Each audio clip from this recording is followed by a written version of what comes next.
علی کے ہاتھ اللہ کے کیسے بنے؟ اس کو ذرا آسان کر کے سمجھاؤں تاکہ ہر بچے کو سمجھ میں آ جائے. دیکھیے یہ کس کا ہاتھ ہے؟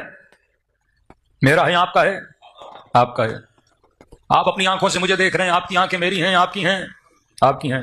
ہم کب بولتے ہیں یہ میرا ہے، یہ تیرا ہے؟ یہ کیسے ثابت ہو کہ یہ میرا ہے، اور وہ کیسے ثابت ہو کہ آپ کی آنکھیں ہیں؟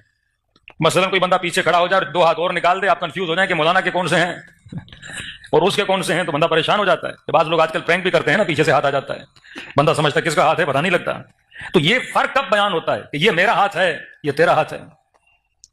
اگر میں اس ممبر پر بیٹھ کر مجمع میں کسی جوان کو یہ کہوں کہ مجھے پانی کا گلاس اٹھا کر دیجئے، یا پانی ختم ہو چکا ہے میرے لیے پانی لائیے، وہ جوان میری بات کو سنے گا، اٹھے گا، کہیں سے گلاس میں پانی بھرے گا، آ کر مجھے لا کر دے گا.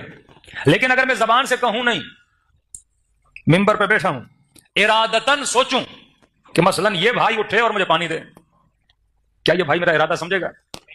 جب تک کہوں نہیں تب تک سمجھے گا.